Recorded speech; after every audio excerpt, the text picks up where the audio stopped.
Amém.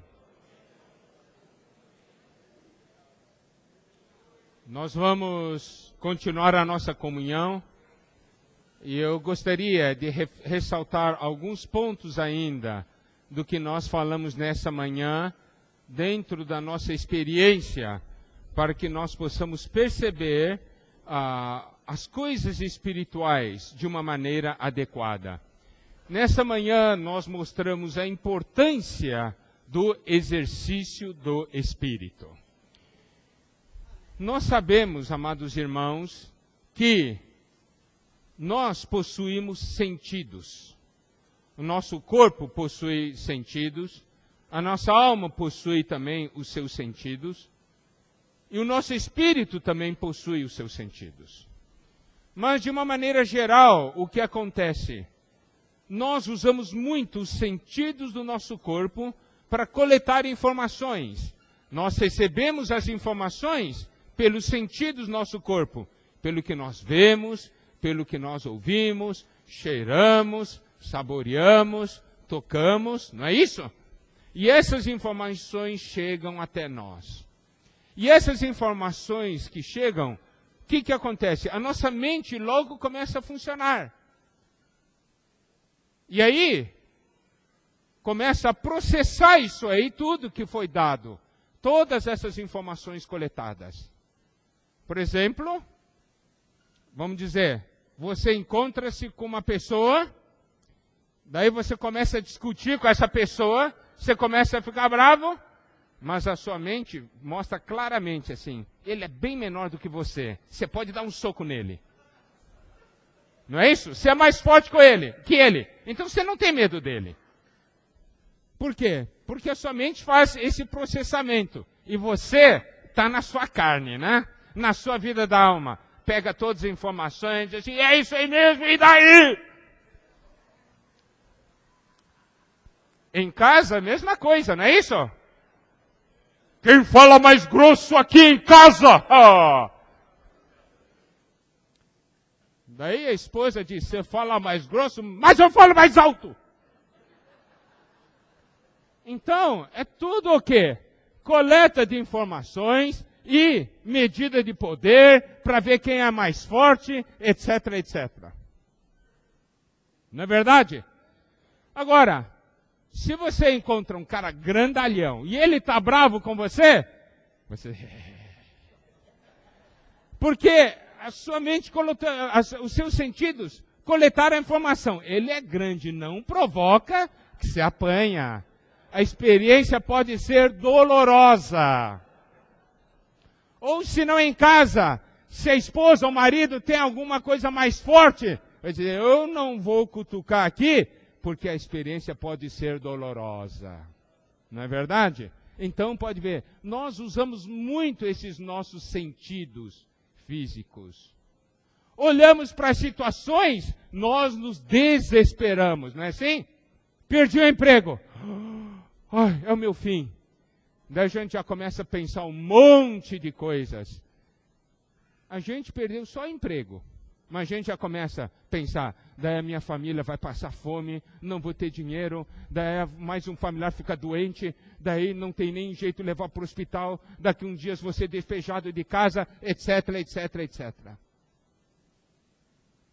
Veja, todas essas informações, amados irmãos, tudo isso resulta em morte. Mas, se nós aprendemos a exercitar o Espírito, daí o nosso espírito começa a coletar as informações. Não é verdade? E quando o espírito coleta as informações, as coisas são bem diferentes. Na questão do espírito, tem fé, não é? Tem amor, tem esperança. Você olha o problema, você diz, para Deus não é problema. Não é isso? O que você considera impossível, aí no seu espírito, se diz assim, para Deus não tem coisa impossível. Então, quando você coloca a sua mente no espírito, a mente começa a processar os dados que o espírito fornece. Não mais os dados que a nossa carne fornece. Os irmãos compreendem? por que colocar a mente no espírito da vida e paz, e quando colocamos na carne a morte? Eu quero ler uma porção da palavra, 2 Reis, capítulo 6, versículos 15, versículos 14 a 17. 2 Reis, capítulo 6, versículos 14 a 17. Vamos ler juntos? Amém? Vamos ficar bem impressionados com isso. Então enviou para lá cavalos, carros e fortes tropas. Chegaram de noite e cercaram a cidade. Tendo-se levantado muito cedo o moço do homem de Deus e saído, eis que tropas, cavalos e carros haviam cercado a cidade. Então seu moço lhe disse: ai, meu senhor, que faremos? Ele respondeu: não temas, porque mais são os que estão conosco do que estão com eles. Orou Eliseu e disse: Senhor, peço-te que lhe abras os olhos para que veja. O Senhor abriu os olhos do moço e ele viu que o monte estava cheio de cavalos e carros de fogo em redor de Eliseu. Os irmãos tocaram o que está aqui? Olha só, a cidade estava cercada. Então, o moço do homem de Deus, quando viu, disse: ai, meu Deus, meu Senhor, que faremos? Ai, meu Senhor, que faremos?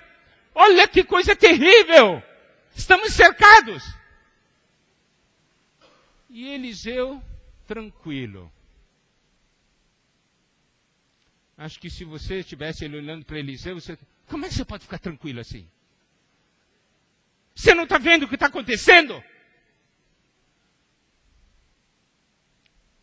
Daí ele disse: não temas, porque mais são os que estão conosco do que estão com eles. Ficou louco. Quem está conosco? Estamos só eu e você aqui. Olha lá. O que é isso? Está louco? É que Eliseu estava vendo coisas que o outro não estava vendo.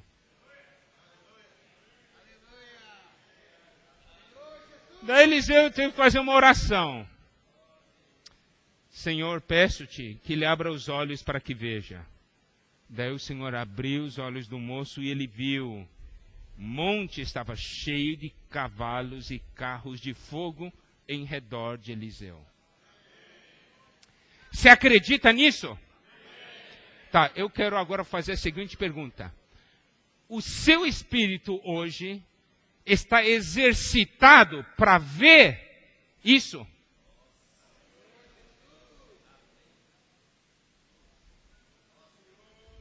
Ou você vê só o que o moço vê?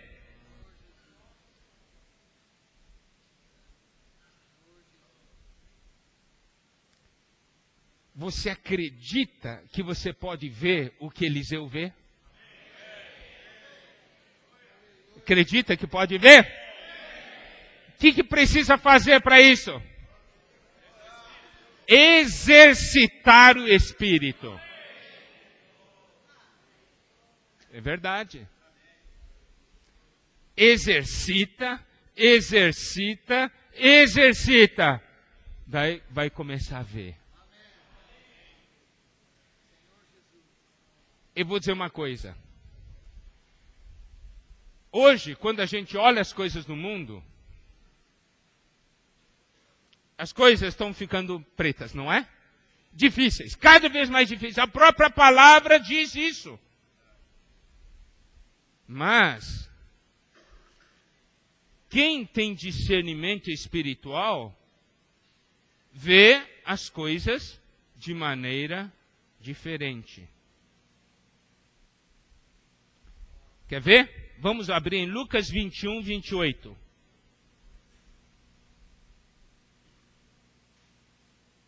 Lucas 21, 28. Irmãos, nós vamos esses dias ver alguns pontos para que o Senhor realmente desperte o nosso espírito, para que nós possamos perceber hoje tudo de uma maneira diferente.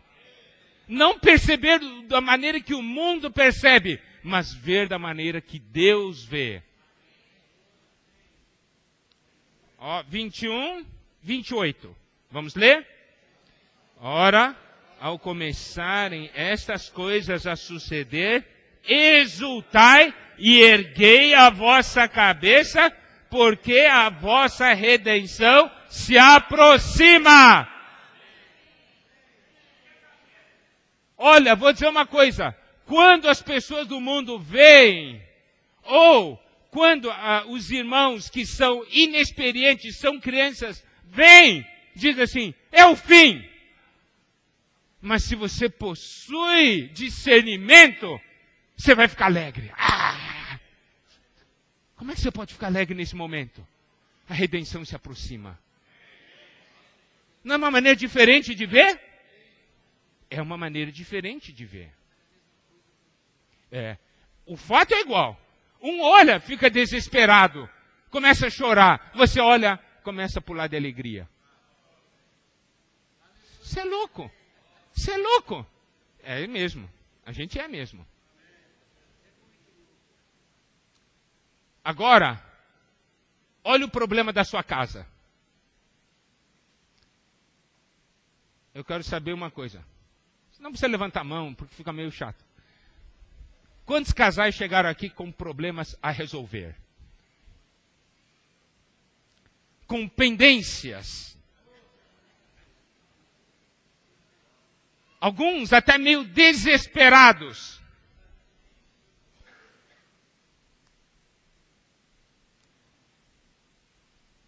Senhor Jesus. Senhor Jesus.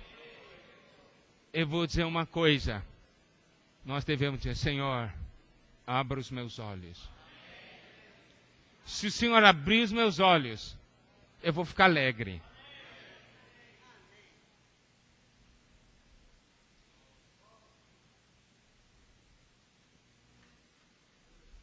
Bom.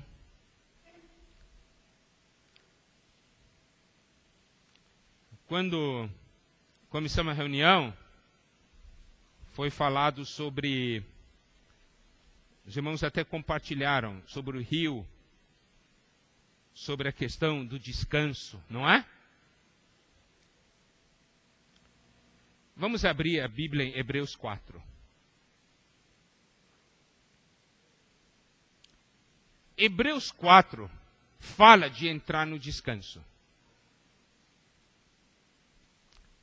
E o que hoje nós mais necessitamos é entrar no descanso. Não é verdade? Olha, eu estava tendo comunhão com o irmão Augusto, ele estava falando para mim a quantidade de pessoas que tomam remédio para dormir. Não é brincadeira. É muita gente. Muita gente que são medicadas, fora os que se automedicam. Falta o quê? Falta descanso. Falta descanso. Na nossa casa, nós necessitamos de descanso. Porque nossa casa é o lugar de descanso de Deus. Tem que ser o lugar onde Deus descansa. E onde nós também descansamos, não é verdade? Hebreus capítulo 4, a partir do versículo 1, eu vou ler para os irmãos. Temamos, portanto, que sendo nos deixada a promessa de entrar no descanso de Deus, suceda parecer que algum de vós tenha falhado. Porque também a nós foram anunciadas as boas novas, como se deu com eles. Mas a palavra que ouviram não lhes aproveitou, visto não ter sido acompanhada pela fé, como estava naqueles que a ouviram. Nós, porém, que cremos, entramos no descanso. Aqui fala uma coisa. Quem crê, entra no descanso. Existe um descanso parcial hoje. E existe um outro descanso. 4:9, Hebreus 4, versículo 9. Portanto, resta um repouso para o povo de Deus. E esse repouso é o reino. Então, irmãos, essa palavra de Hebreus 4 é ligada ao reino. É ligada à entrada no reino. E essa porção é uma porção muito preciosa. Por quê?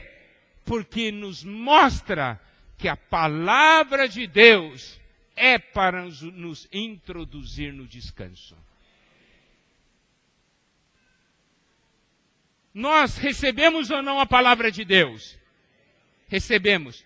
E essa palavra é ministrada a nós para nós entrarmos no reino. Nessas últimas conferências, amados irmãos, temos ou não recebido a palavra? E essa palavra é para quê? É para nos introduzir no reino. Mas, preste atenção, amados irmãos. Essa palavra somente nos introduzirá no reino se ela produzir algo. E isso está no versículo 11, diz o seguinte: esforcemo-nos, pois, por entrar naquele descanso, a fim de que ninguém caia, segundo o mesmo exemplo de desobediência. Porque a palavra de Deus é viva e eficaz e mais cortante do que qualquer espada de 2 gumes. Olha só, amados irmãos, aqui mostra que se eu tomar a palavra somente para minha mente, para o meu conhecimento, eu nunca vou entrar no descanso. Nunca vou entrar no descanso. Eu preciso ver que a palavra de Deus é viva. Se a palavra de Deus é viva, eu tenho que tomá-la como palavra viva. Eu vou dar um pequeno exemplo. Não é muito bom, mas serve. Você vai no supermercado, você compra um frango. Esse frango está vivo ou morto? Morto. Não é? Mas aqui no interior, você pode comprar frango vivo. Não é verdade? Manejar frango vivo e frango morto é diferente? Tem diferença? Tem. Manejar a palavra de Deus, a palavra viva é uma coisa. Manejar a palavra de Deus como letra é outra coisa.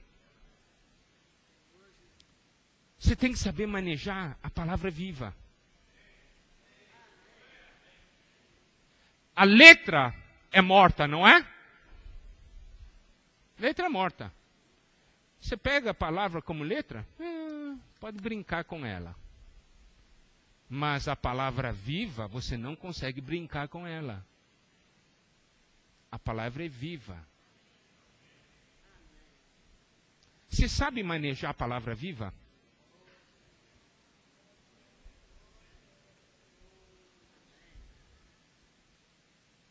Dá um exemplo. Frango morto. Você deixa aqui. Passa 1 hora. Está aqui ainda? Tá. Frango vivo. Você deixa aqui. Passa 2 segundos. Está aqui ainda? Não.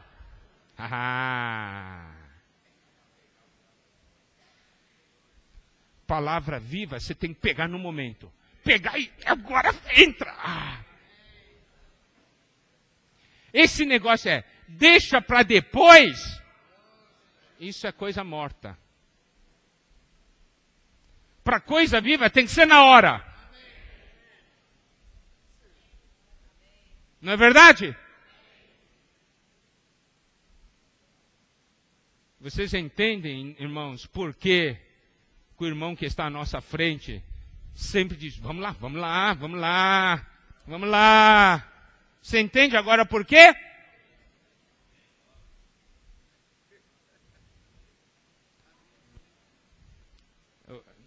O Mondongo foi na África. E eu falei dos planos que tinha para a África. Era para 1 mês e tanto.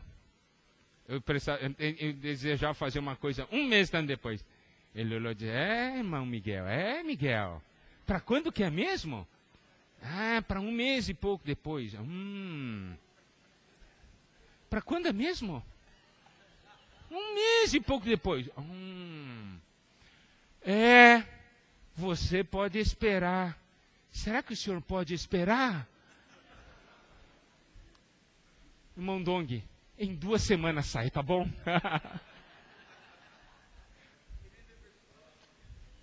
Não disse, 2 semanas, tá bom, tá bom. Irmãos, a palavra é viva e é eficaz. Significa que tem que produzir resultado.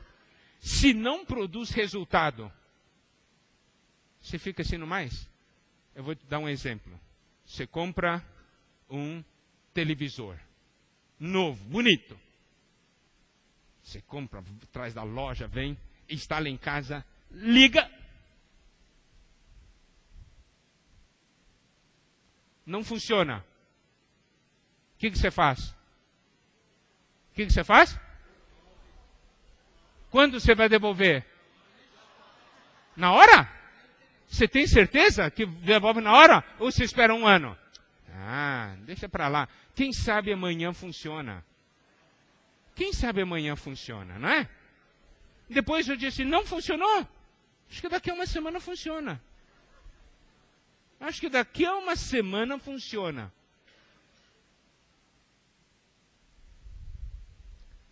Você não devolve na hora? Vai resolver o problema na hora, né? Porque ou o televisor está com problema, ou você não sabe usar. Essas são as 2 causas. Então, a palavra aqui a Bíblia diz que a palavra é eficaz. Se não está sendo eficaz, o problema está na palavra? O problema está onde? Está em mim, não é? E eu fico assim, eu fico esperando. Não é eficaz, pois é, não funcionou em mim. O que eu vou fazer? A gente fala, diz isso, ou a gente diz assim, peraí, tem algo errado comigo. Funciona com todo mundo, não está funcionando comigo? Senhor, onde é que está meu problema? Me ajuda! Não é verdade? Todo mundo está vendo certa coisa, mas eu não estou vendo. Se tudo nós olharmos ali, olha lá, todo mundo, é verdade, olha lá, você, o quê? Onde? Lá? Aonde? Lá, olha lá, aonde? Você não fica desesperado? O Senhor hoje está mostrando muita coisa. Estou vendo, puxa, que beleza! Você tem que ficar preocupado, eu não estou vendo, onde é que está? Onde? Ali? Onde? O que está acontecendo? Eu não posso dizer assim, vocês estão com um problema nos olhos, não tem nada.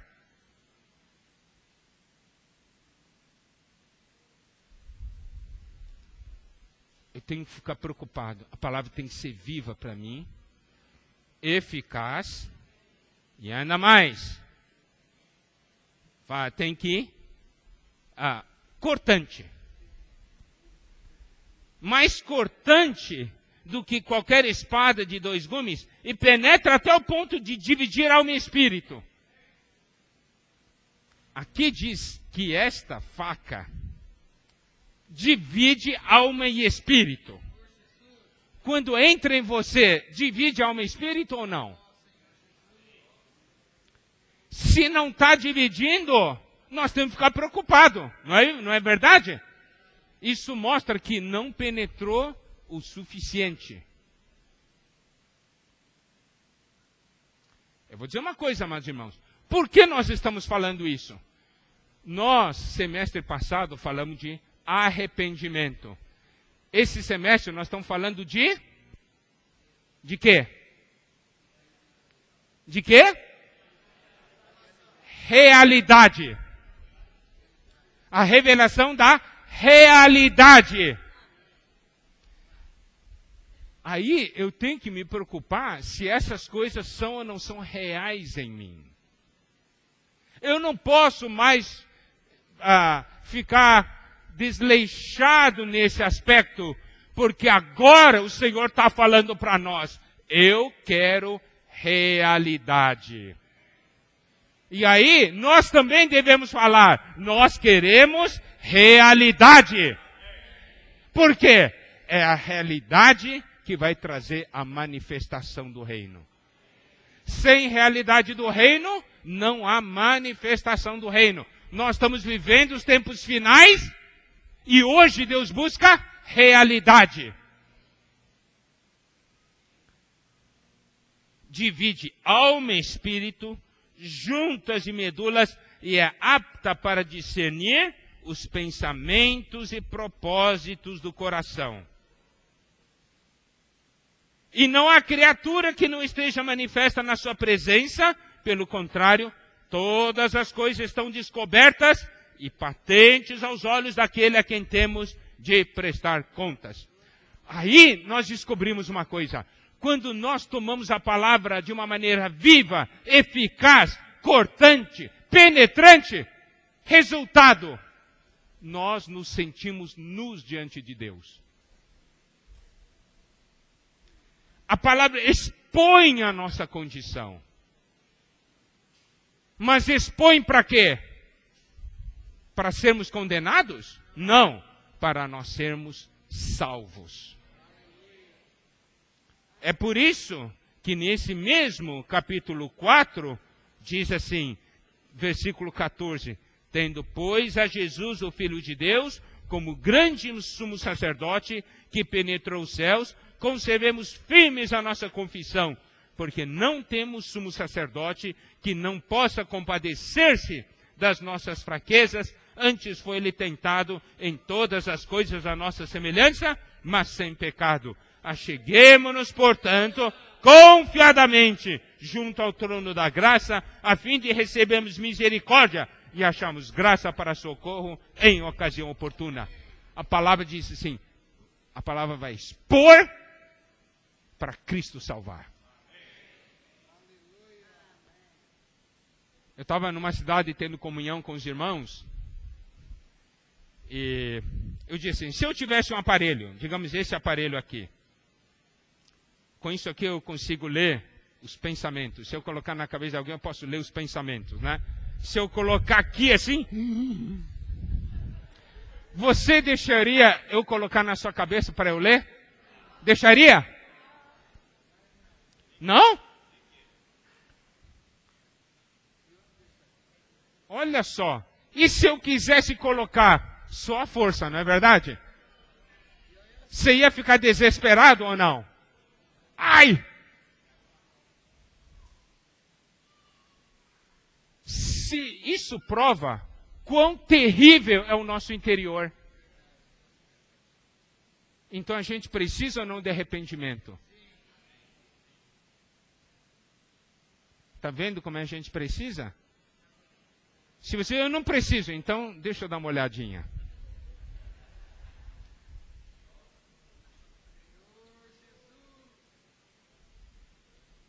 Se nós temos tanta coisa para esconder, é porque essa palavra ainda não penetrou de maneira suficiente. Não é verdade? A palavra que diz, nós estamos nus diante de Deus.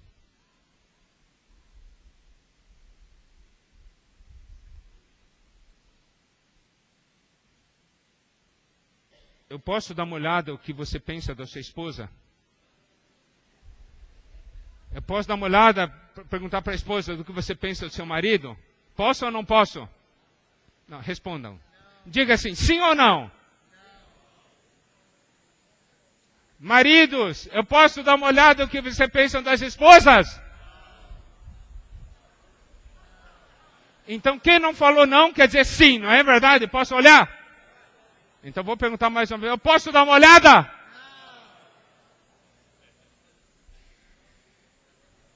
E esposa, eu posso dar uma olhada no que você pensa do seu marido?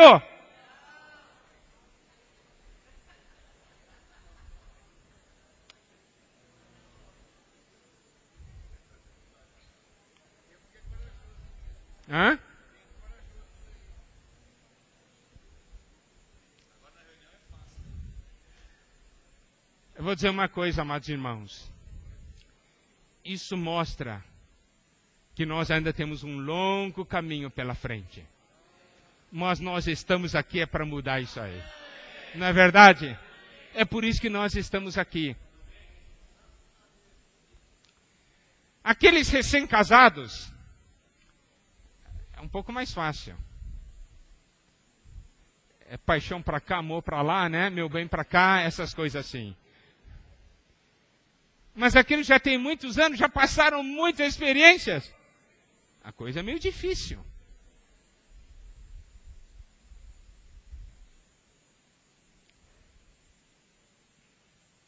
Bom,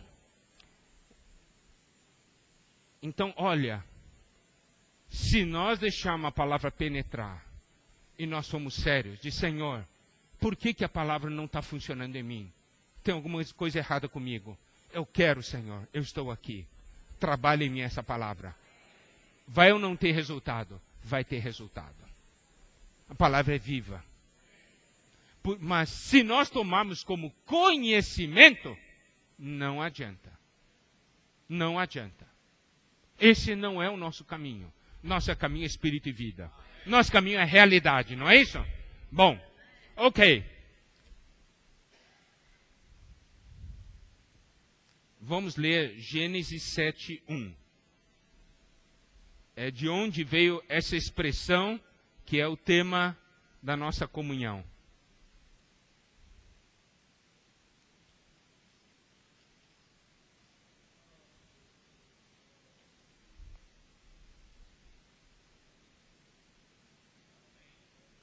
Sete, 1. Tá bem? Vamos ler juntos. Disse o Senhor a Noé: entra na arca, tu e toda a tua casa, porque reconheço que tens sido justo diante de mim no meio desta geração. Então, nós fizemos uma adaptação. Ao invés de entrar na arca, entrar no reino. O Senhor disse assim: porque reconheço que tem sido justo diante de mim no meio dessa geração. O que é essa palavra justo? É porque ele não tinha pecado? Não. É porque ele fazia a vontade de Deus. Ele praticava a vontade de Deus. Amados irmãos, essa questão da justiça é algo muito importante. Ao longo desses tempos, desses últimos tempos, temos visto muito falar sobre cumprir a justiça de Deus, não é isso? O próprio Senhor Jesus, nessa questão de ser batizado, não é? Ele falou que deveria cumprir a justiça de Deus. O Senhor vivia para isso, para cumprir o que Deus determinava. E foi falado para nós de uma maneira muito forte também, que nós precisamos também de tal viver, não é? De praticar a palavra de Deus e fazer a vontade de Deus. Esses dias atrás, eu fui dormir cedo e meia-noite acordei. Eu não consegui mais dormir. Havia uma forte pressão no meu interior para intercessão. Daí comecei a interceder, a orar, interceder por irmãos, interceder por igrejas. E aí veio uma palavra para mim. Justo. Justo. Daí eu levantei e disse: Deus quer falar comigo. E o primeiro versículo que veio para mim sobre o justo foi de Apocalipse, no final da Bíblia.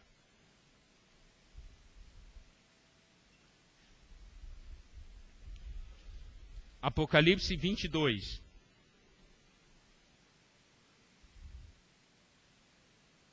Versículos 10 a 12. Apocalipse 22, versículos 10 a 12. Vamos ler juntos? Vamos lá. Disse-me ainda, não seles as palavras da profecia deste livro, porque o tempo está próximo. Continue o injusto fazendo injustiça, continue o imundo ainda sendo imundo. O justo continue na prática da justiça, e o santo continue a santificar-se. Eis que venho sem demora, e comigo está o galardão que tenho, para retribuir a cada um segundo as suas obras. Foi esse versículo que veio. E aí, ao ler esse versículo, ao orar esse versículo, eu vi uma coisa, amados irmãos. Primeiro, versículo 10 diz, não seles as palavras da profecia deste livro, porque o tempo está próximo. O Senhor está falando aqui, esse livro, você pode dizer que é Apocalipse, mas também como sendo o último livro da Bíblia, toda a Bíblia diz, não sela, significa, não deve mais permanecer como um livro fechado, mas precisa ser um livro aberto. As pessoas precisam tomar conhecimento do conteúdo deste livro. Não é verdade? Esse é o encargo que Deus está nos dando hoje? É ou não é?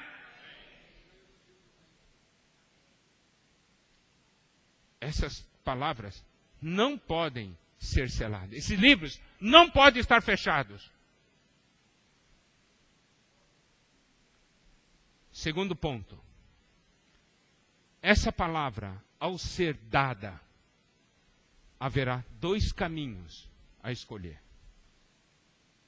Primeiro caminho, continue o injusto fazendo injustiça.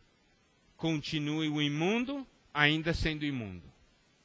Segundo caminho, continue o justo na prática da justiça e o santo continue a santificar-se. Eu vou agora entrar em detalhes sobre essa palavra aqui, esse versículo. Esse primeiro caminho, continue o injusto fazendo injustiça, continue o imundo ainda sendo imundo. Em outras palavras, quer dizer o quê? Aquele que não está fazendo a vontade de Deus, continue não fazendo a vontade de Deus, se ele quiser. Ninguém vai forçar. Ninguém vai forçar. É uma escolha própria. E ainda, o imundo. O imundo é aquele que mexe, que toca na imundícia. Significa o quê?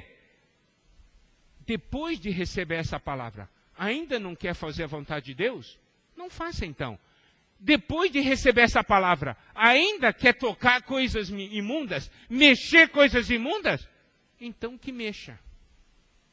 Mas, a Bíblia diz, mas vai haver os justos, aqueles que fazem a vontade de Deus.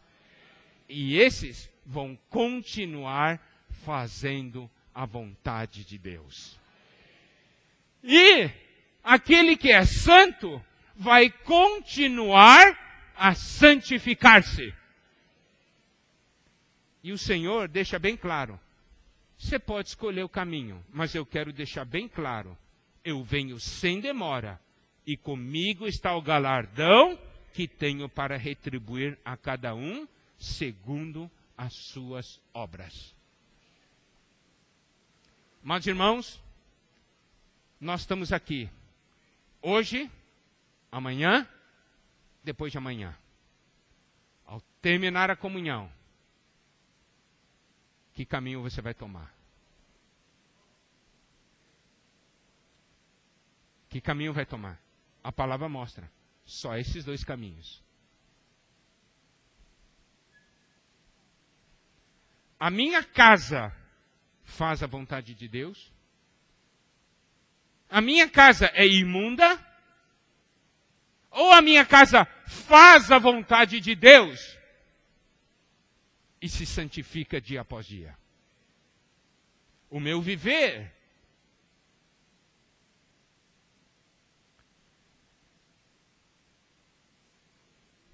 não somente isso, a coisa vai de uma maneira mais profunda ainda. 2 Coríntios, capítulo 6.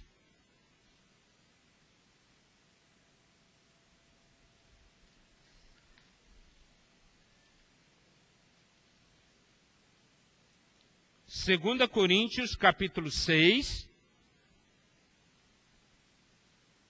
versículos 14 a 16. Melhor, 14 a 18, tá bem? Vamos ler um trecho mais completo. 2 Coríntios, capítulo 6, versículos 14 a 18. Vamos lá. Não vos ponhais em julgo desigual com os incrédulos, porquanto que sociedade pode haver entre a justiça e a iniquidade, ou que comunhão da luz com as trevas? Que harmonia entre Cristo e o maligno, ou que união do crente com o incrédulo? Que ligação há entre o santuário de Deus e os ídolos? Porque nós somos santuário do Deus vivente, como ele próprio disse: habitarei e andarei entre eles, serei o seu Deus e eles serão o meu povo. Por isso, retirai-vos do meio deles, separai-vos, diz o Senhor. Não toqueis em coisas impuras, e eu vos receberei. Serei vosso Pai, e vós sereis para mim filhos e filhas, diz o Senhor Todo-Poderoso.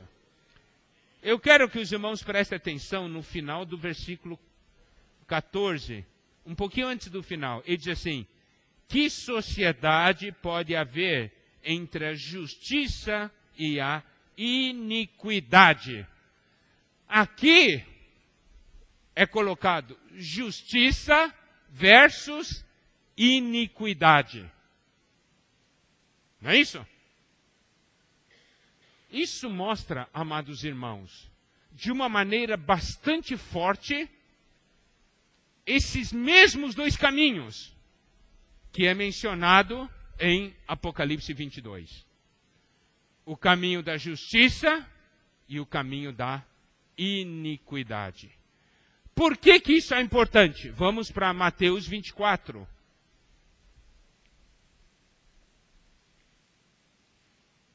(24, 12 e 13 e 14).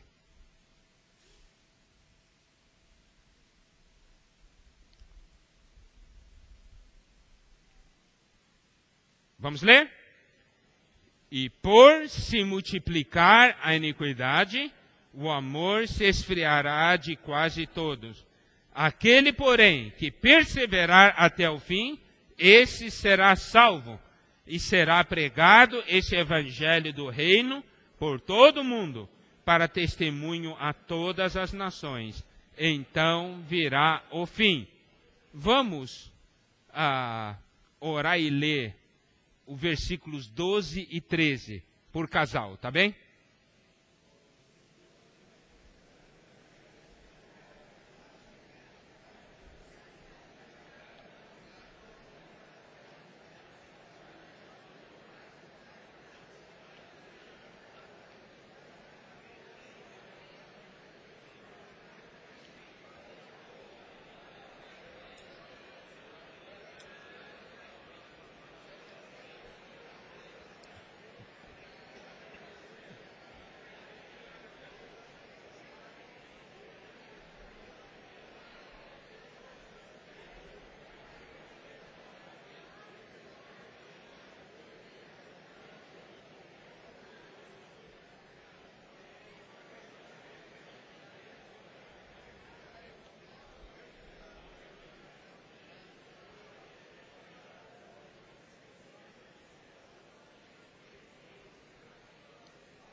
Mateus 24, 12 diz: por se multiplicar a iniquidade, o amor se esfriará de quase todos. O Senhor Jesus, nessa porção, estava profetizando a respeito do final dos tempos. Se o Senhor Jesus falou isso, isso vai acontecer. Primeira coisa que vai acontecer aqui, a iniquidade vai se multiplicar. E a consequência da multiplicação da iniquidade é que o amor se esfriará de quase todos. Quase todos. Significa o quê? Só uma minoria se salva nesse aspecto. Só uma minoria se salva. Quando você ouve isso, você fica preocupado ou não? Porque ao lermos isso, gera em nós um sentimento, Senhor, eu quero fazer parte dessa minoria. Senhor, não deixa, Senhor. Não deixa a iniquidade se multiplicar em mim. Eu quero fazer parte dessa minoria. Eu não quero que meu amor esfrie. Eu quero que meu amor esquente. Queime. Não é verdade?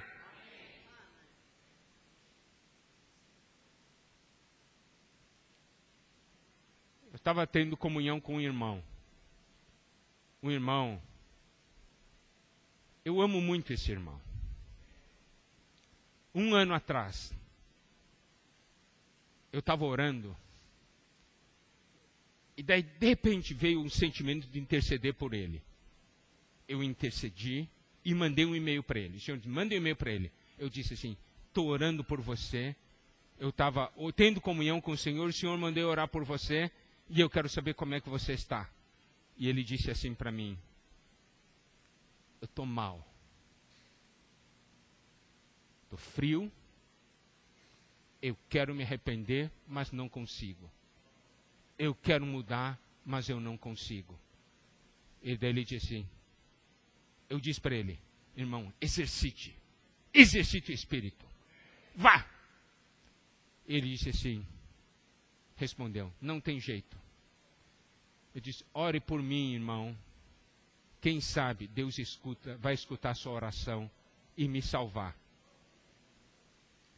Eu escrevi para ele, eu vou orar por você. Um ano depois, ele me mandou um e-mail. Irmão Miguel, eu preciso compartilhar com você o que aconteceu comigo.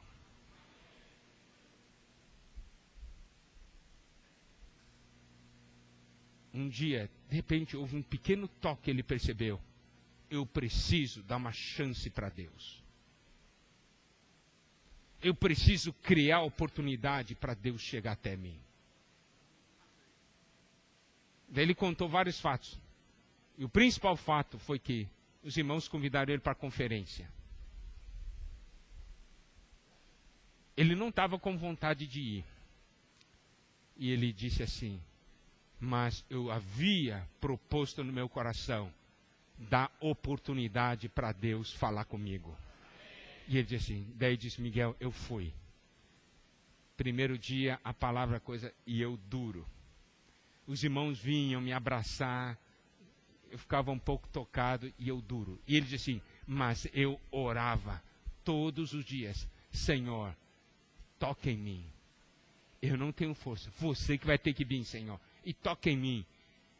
E nada. E nada. Um dia, ele ouviu a palavra, terminou a palavra, e ele estava jejuando todos os dias. Terminou a palavra, ele foi para o quarto orar, e nada. Daí ele disse assim, e no último dia, à noite, quando estava cantando um hino, Deus tocou em mim. Ele disse, eu chorei, eu nunca havia chorado publicamente. E foi um hino muito simples. eu chorei, eu derreti. Daí ele disse assim: Miguel, me ajuda agora, eu quero resgatar o tempo perdido.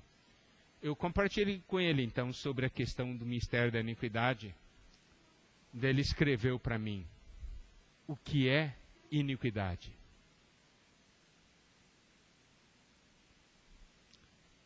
Eu quero ainda ler uma porção para os irmãos, para ver como essa questão da iniquidade é séria. E eu vou falar para os irmãos o que é iniquidade. 2 Tessalonicenses, capítulo 2. Preste atenção. O Senhor Jesus disse que no final dos tempos a iniquidade iria se multiplicar. 2 Tessalonicenses, capítulo 2.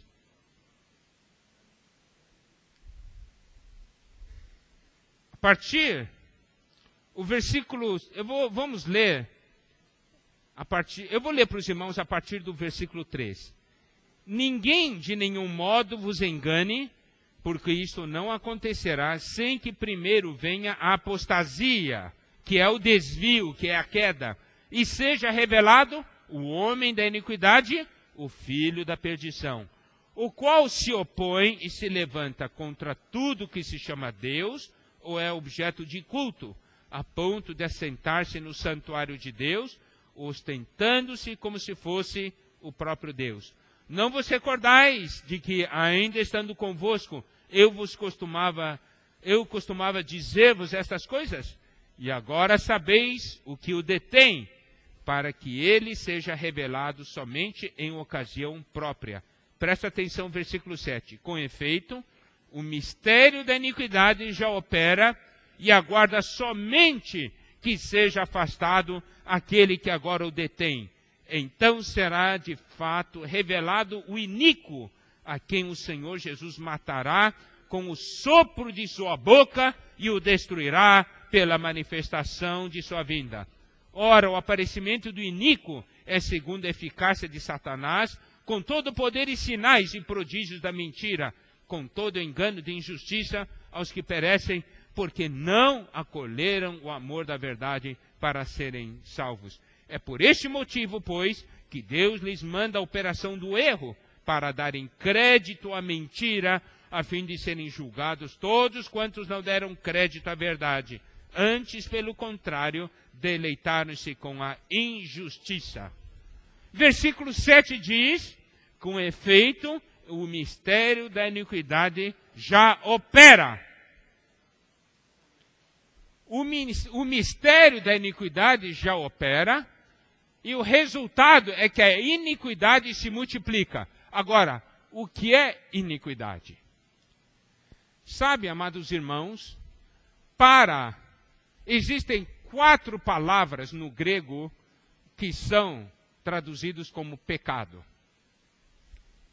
ou que tem o sentido do pecado. E essa palavra iniquidade é anomia. Anomia. Das 4 palavras existentes, as 2 primeiras palavras, eu não recordo agora exatamente como essas palavras, têm o seguinte significado: pecado, que tem assim, transgressão da lei mais ignorância. Significa, nós pecamos e tem maior ou menor quantidade um elemento de ignorância nesses nossos pecados. Tá? Existem outras 2 palavras que já são mais sérias para o pecado. Uma é transgressão, a outra é iniquidade. A transgressão, como essa própria palavra fala, ela indica que existe uma lei. E quando eu vou além dessa lei, eu estou transgredindo. Mas estou bem claro de que existe uma lei que me restringe. Eu posso até transgredir, mas eu sei que há uma lei. Iniquidade significa não tem mais lei. Não tem mais controle. Eu vou dar agora 2 exemplos. No passado, eu ainda me lembro, quando era criança, vivia no Rio Grande do Sul, a questão do desquite e do divórcio. Quando havia uma mulher desquitada, antigamente não havia divórcio no Brasil, né? Essa pessoa era isolada pela sociedade, não é assim? Eu não sei, aqueles que já têm idade um pouco maior, eu não sei se aqui no interior de São Paulo era assim ou não, mas, ou não era? Era, né? Mas eu me lembro. Depois, começou a haver mais liberdade, né? Menos restrição. Daí, começou, todos sabiam, não, eu estou transgredindo, né? Tem uma lei, eu estou transgredindo. Hoje, a pessoa nem mais se casa, entendeu? Perdeu totalmente a noção. Isso é o quê? Iniquidade. O outro caso, a questão do homossexualismo. Antigamente, a sociedade olhava de uma maneira, não é isso? Havia uma forte restrição. Hoje, tem restrição? Não, até encorajam. O que é isso aqui? Iniquidade. Já não tem mais nada que detém, não tem mais freio nenhum. Isso no mundo. E presta atenção. O que eu andei percebendo nesses últimos tempos? Tem pessoas que eram do nosso meio e que, ao saírem, começaram a falar, começaram a atacar, sem nenhum controle, sem nenhuma restrição. Os irmãos entendem o que eu quero dizer? Fala qualquer coisa, julga qualquer pessoa, como se estivesse no lugar de Deus. Isso é o quê? Iniquidade. O mundo está perdendo todas as restrições. Isso é o quê? Multiplicação da iniquidade. Presta atenção, essa é uma direção. Iniquidade. Cada vez mais livre para fazer o que quer.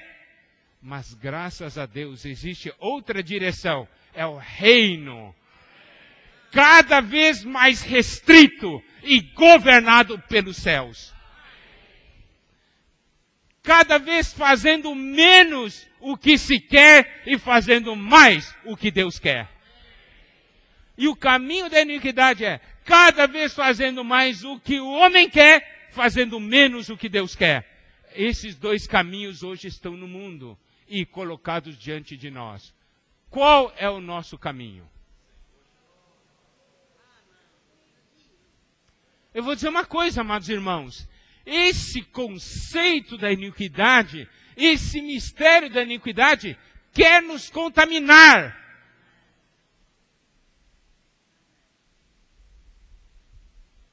Quer nos contaminar.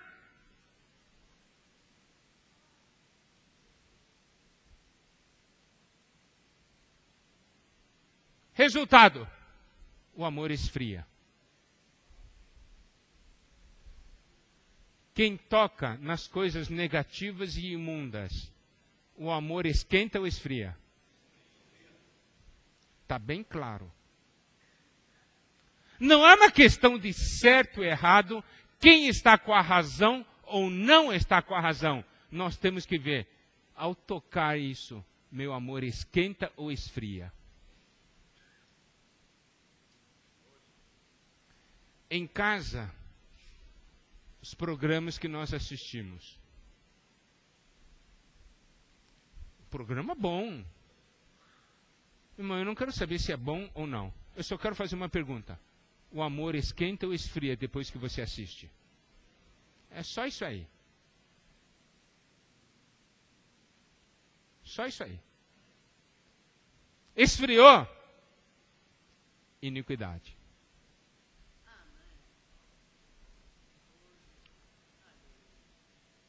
vou dizer uma coisa, amados irmãos. Nós temos que prestar atenção.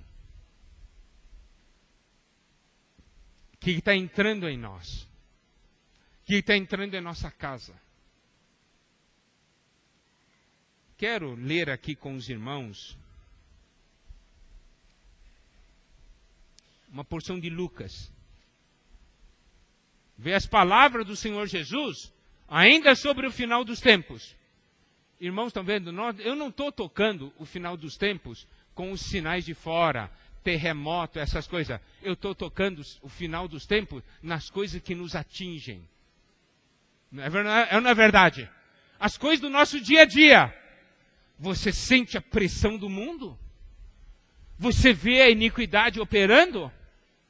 Esses são os sinais que nós temos que prestar atenção. Se nós cremos que estamos vivendo o final dos tempos, nós temos que dar atenção àqueles versículos que falam do final dos tempos, porque o Senhor ali nos mostra o caminho da vitória. Como vencer isso? Lucas 21, 34 a 36. Lucas 21, 34 a 36. Vamos ler juntos, tá bem? Acautelai-vos por vós mesmos, para que nunca vos suceda que o vosso coração fique sobrecarregado com as consequências da orgia, da embriaguez e das preocupações desse mundo, e para que aquele dia não venha sobre vós repentinamente como um laço. Pois há de sobrevir a todos os que vivem sobre a face de toda a terra.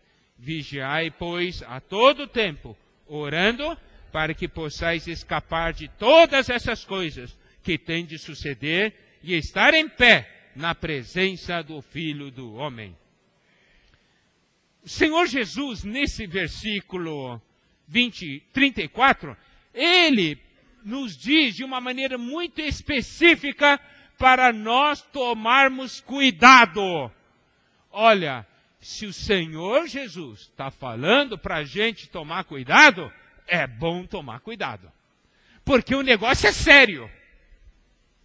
E ele diz assim, acautelai-vos por vós mesmos, para que nunca vos suceda que o vosso coração fique sobrecarregado. Primeiro, vamos tocar esse ponto de sobrecarregado. Hoje, no mundo em que nós vivemos, chega informações demais, não é? Você se sente sobrecarregado? Tem coisa demais, não tem?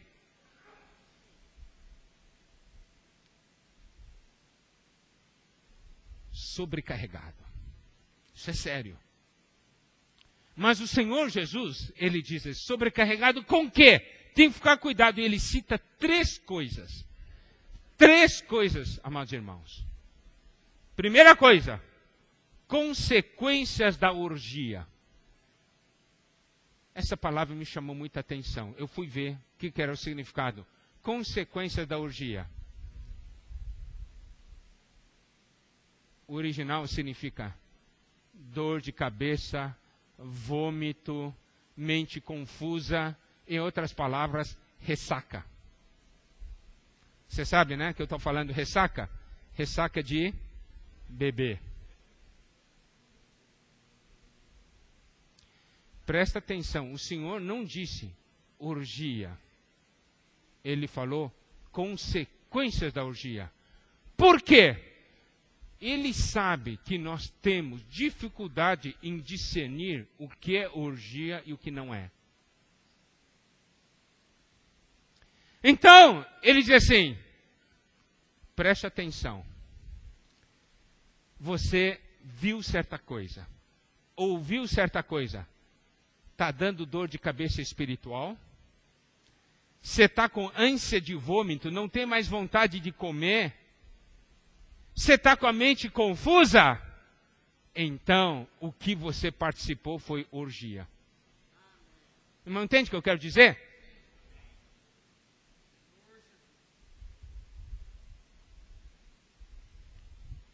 Você conhece algum irmão que está com consequência de orgia? Conhece?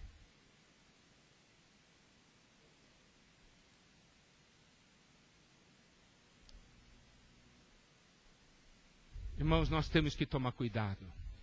Porque o Senhor Jesus mandou a gente tomar cuidado. Você ouviu certa coisa. Está te dando dor de cabeça espiritual? Você não tem mais o bem-estar, não se sente mais bem espiritualmente?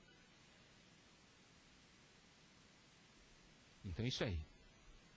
Segunda coisa, embriaguez.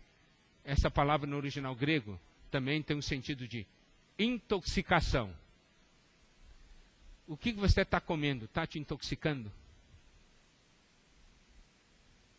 O que você come dentro de casa? Isso nós já falamos nas outras comunhões de casais. Os irmãos se lembram, né? O que nós comemos dentro de casa nos intoxica ou não? Ou o que a gente come fora por aí nos intoxica espiritualmente ou não? Terceira coisa, as preocupações desse mundo. Preocupações desse mundo. O Senhor dizendo, se vocês ficarem sobrecarregados com essas coisas, aquele dia vai ser um laço para você. Não vai ser a sua redenção, vai ser um laço.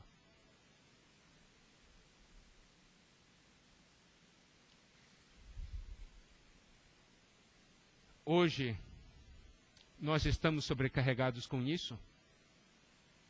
Ou é hora de se desintoxicar?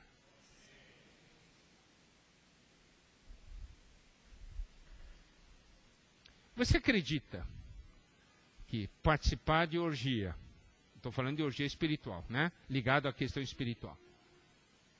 Intoxicação, preocupações do mundo, o nosso amor aumenta ou diminui? Nós temos que saber por que nosso amor está diminuindo. Nós devemos nos preocupar com isso. Daí voltando a ter comunhão sobre esse irmão. Esse irmão começou a amar o Senhor de novo. Ele foi desintoxicado. A iniquidade tinha entrado, tinha operado. E eu vou dizer uma coisa, só Deus pode tirar a iniquidade. Homem nenhum consegue. E quando ele foi diante de Deus, e foi para valer, ele foi perseverante. E foi salvo. Mudou completamente. Hoje ele está ajudando os irmãos a amar o Senhor. Não é maravilha? Quer dizer que tem esperança para todos nós. A questão é a gente saber, confessar, eu estou intoxicado sim. Eu quero me desintoxicar. Eu quero dar uma chance para o Senhor. Dar uma oportunidade para o Senhor operar e me salvar dessa situação. Salva a minha casa. Minha casa está amando o Senhor? Ou a minha casa, na minha casa as coisas estão frias para com o Senhor? Deve ser uma preocupação, não é? Nós temos encargo pela nossa família. Então, meus irmãos, nós vamos deixar a iniquidade ainda entrar e multiplicar? Nós vamos ainda participar de orgias? Nós vamos nos intoxicar? Deixar as preocupações do mundo sobrecarregar nosso coração? Por isso, 21:36 diz, vigiai, pois, a todo tempo orando, para que possais escapar de todas essas coisas que têm de suceder e estar em pé na presença do Filho do Homem. Louvado seja o Senhor. Amados irmãos, eu quero fazer uma pergunta. Esses sinais que a Bíblia menciona sobre iniquidade, sobre a questão da orgia, intoxicação, essas coisas todas, estão acontecendo ou não. E a intensidade é fraquinho ou é forte? É forte. Amados irmãos, precisamos saber em que época nós estamos vivendo. Todo mundo está caminhando em direção à iniquidade. Nós estamos caminhando em direção ao reino. Todo mundo cada vez mais solto e nós cada vez mais restritos. Não é uma maravilha? Praticando a justiça, praticando a palavra. Jesus é o Senhor. Vamos continuar amanhã. Nós vamos identificar essas coisas negativas, mas depois, irmãos, nós vamos entrar no caminho, o aspecto positivo. Aí, irmão, nós vamos queimar, nós vamos vibrar. Porque é o caminho que nós vamos tomar. É ou não é verdade? Amém. Jesus é o Senhor.